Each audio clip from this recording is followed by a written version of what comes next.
Hello and welcome to our weekly update vlog. I'm taking over this time, although Meg is going to tell you about some things because I don't understand them. Lots of things have happened this week, so some electric stuff has happened. More electrics are in, good old Darren. Planned out our kitchen floor sizes and also colours. We've thought about the windows a bit and the brickies have done some things that Meg will explain. Alright, let's start with the electrics. So, Mr. Darren, our favourite guy, he has been doing all of this electrical stuff. So you've got all these things that go underground. Meg will now film me as I walk around and explain them. So in here you've got kitchen island, EV, G and S, garden, garage and sauna. Look how tidy he is. He's super tidy. All of these go somewhere. I think last week we showed you the EV one, but this week let's do the island one. So it goes down and it goes meow, meow, meow, and it comes out of this perfectly cut hole in the floor.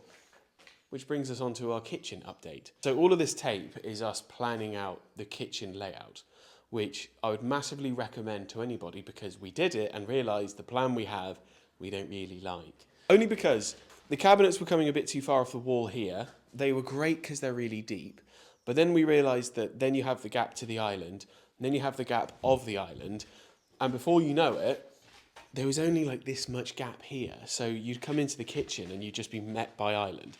And I'm clumsy, so I'm going to hit it on my hip. And it was too much this way as well. So what we've done is we've taken out, there was a provision for 150mm at the back for all of the services, as they're called, which we've just said they can go under the floor or just underneath the cabinets. So move that back a bit, move the cabinet in a little bit, Bella Hadid it slightly, and then made it slightly stumpier. So there's generally just less.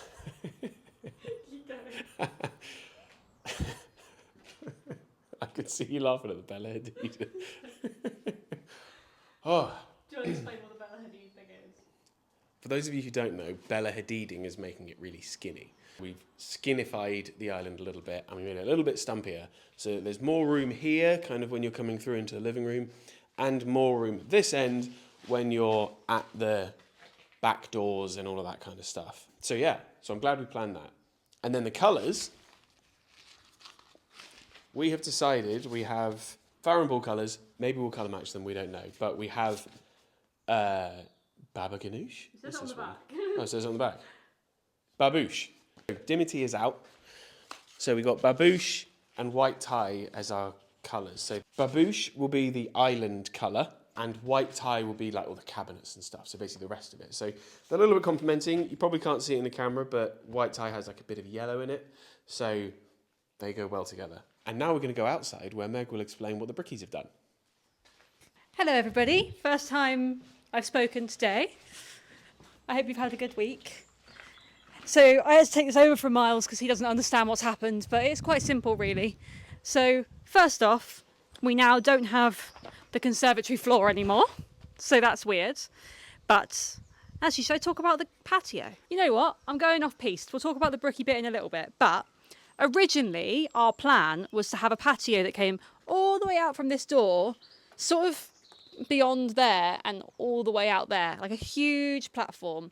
And the house is kind of on a slope, so it would kind of slope down a little bit.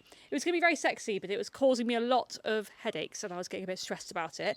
So I think last weekend, maybe after we filmed the vlog, I decided to scrap it. And Miles agreed.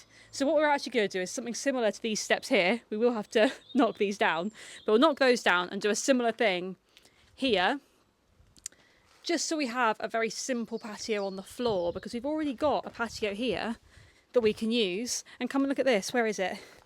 Where's my heart-shaped stone? Look, there's a little heart-shaped stone in the floor already. So we don't want to lose that. But anyway, back to the brickies. What the brickies did is I'll put in some pictures of last week, but we had loads of props in. So you might be able to see, it's not wet anymore, it was yesterday, but that tiny little brick there, and that tiny little brick there, and I think there was another one over here somewhere. They had props through it. And I think, I haven't asked them this, I think because they built these walls, they didn't want to put all the pressure of the house on top of it until these had dried. And then they could come back and take them out and fill in those holes. So now we've actually got a solid hole. And he also took out the floor of the conservatory sunroom thing and has put in a new little wall here. He started building the other one as well, so I'm guessing that the floor we'll go over that. And then we'll have our haul for our big patio doors, which is our final update today. So we've chosen our windows, and I thought that we'd do a full-on sit-down chat about this. So let's go upstairs. Anyway, we only have one mic, so We're sharing. we're going to have to share it. Windows. Windows. So over the last few weeks, I have many a time mentioned that we're working out the windows. Next week, we'll sort out the windows. And it has been a real stress to try and work out what on earth is going on.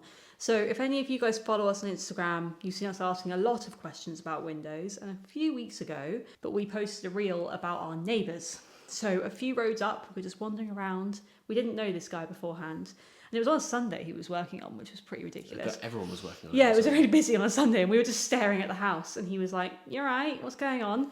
We asked him about what's going on. He asked us why we were ogling his house. Yeah. And we said, we're looking at your windows. Yeah, because they they look look good. exactly like what we want. They were the same colour, they were Yeah. the same shape, they were everything. Yeah. And he said, I shipped them over from Poland, and they were 15 grand for the whole house. And I know 15 grand sounds like a lot of money, but with all these windows, that is like really, really cheap. it was a big house. Yeah, it's a big house.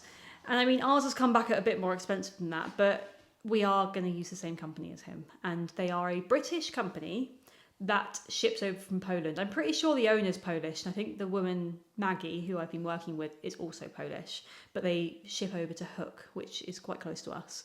So very easy. Yeah, the UK base is a key point of that, because he told us these are from a Polish company, and you basically get a discount because you're taking a bit of a risk buying from another country. But we've worked out that the company is based in the UK, they just get everything manufactured in Poland. So as far as I'm aware, and correct me if I'm wrong, you get all of the UK protections of spending VAT, and then if they're subpar, they don't arrive or whatever, then it can be settled in UK courts.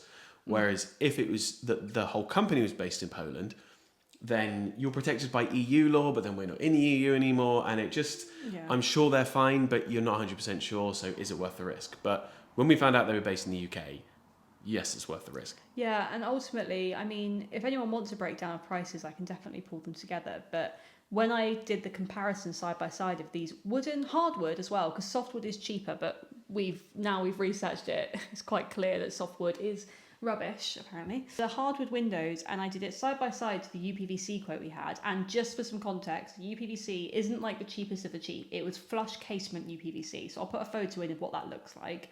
It's kind of like fake wood, but they still are meant to be cheaper than wooden windows, and they turned out actually cheaper to go wooden.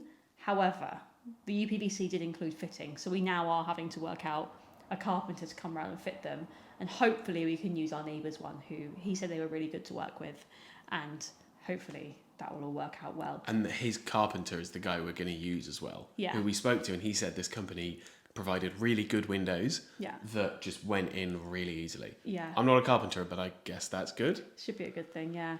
The other thing that the neighbour said is that you don't get a certain certification, which I think is called a Fenza certification, which is what a lot of UK companies and, well, UK fitters of windows talk about. But it turns out that because we're doing such a massive job here, we've already got building control involved. So actually, it doesn't matter because building control can come and sign them off rather than having to get a separate company to do that. But that doesn't give you Fenza. It doesn't give you the certification of Fenza, but I think it means that you don't have an issue when you're selling your house because the building control sign it off. Yes, and also you can just get £100 indemnity cover. Yeah. And that lawyers are happy with that. Yeah. And also we have a friend who's an estate agent. Yeah, well, he sold our old flat. Yeah, who messaged us saying, don't worry about it. He's never had an issue. Indemnity is totally fine when it comes to windows. Yeah, he's never had an issue selling a house if there's an issue with the windows. So yeah, the indemnity thing is only if you can't do any of those other things that we mentioned before. So that put our mind to rest, and everyone on Instagram was very helpful, and everyone was like, it's cool, I did that, it cost me £14. Like, that's how cheap it would be. Yeah, so that is the majority of our windows. It means that we get a sexy back door, and the back door came to, I think it was $4.5 grand. It might have been 5 with VAT, I can't remember. And the UPVC one was like 6.5, and I'm like, how is it cheaper than the UPVC one? I don't get how they're doing it so it's cheaper than. And I know that there's fitting, but like, Jesus, it's just ridiculous. But the only ones that we're not doing wooden on are our curved bay windows. If you put in chunky frames, which are wooden or the UPVC ones, you lose out on a lot of like glass in the window. So we decided to stick with aluminium. They're not as skinny as they are currently, because they are currently 1930s Crittall. And I did contact a few companies to try and find out if we could do that. And it came back at about 30 grand. And I mean, just for those windows. Just for those windows. And I mean, there are 14 of them. So if you think about that, it is a lot. And also, they weren't actually that good, were they? Right? They weren't as insulating, and it was a bit of a bodge job. No, they were legit Crittall. Yeah, it's just, basically you can't. So wooden windows, you can get the glass changed to be double glazed most of the time, but original Crittall you can't. It's too thin to be able to put glass in.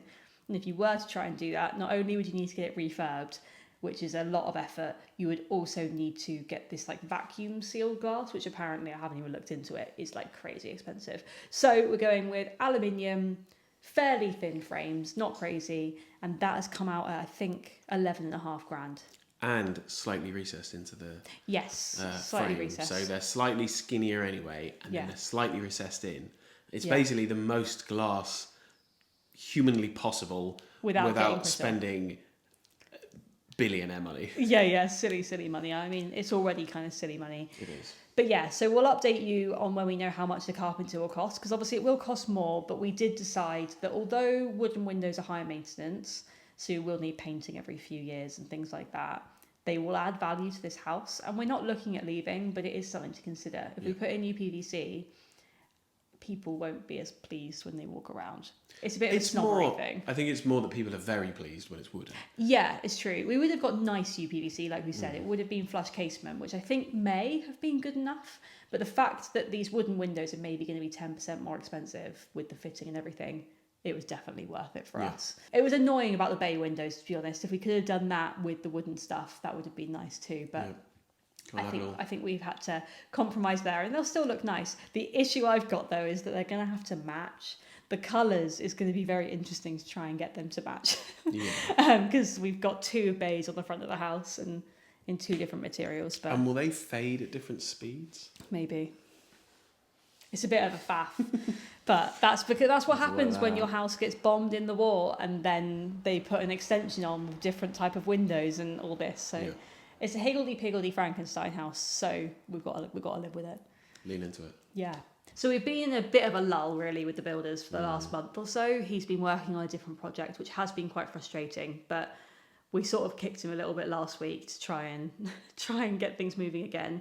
Our electrician is kind of working from us, so he's been cracking on. But it's the plumber that's stuck. So our builder is getting everything else sorted before the plumber can come next week. And then hopefully we get a move on really soon and everything keeps moving again at the pace it was. Progress again. Yeah, we want that progress. We want that sweet progress, and then hopefully there'll be some more interesting things to show. Yeah. But yeah, thank you so much for watching. Really appreciate every single person who tunes in. If you want to see anything particular, please do let us know. I haven't done a design thing this week, so sorry about that. But if there's a specific room that you want to see, then give us a shout. I guess we talked about the kitchen a little bit, but otherwise, too much going on. But there's more coming. So comment, subscribe, share, ding the bell. Yes. All of that. All of that. Oh, don't do that. You love doing that. That's how you're going to end it. You've got to go...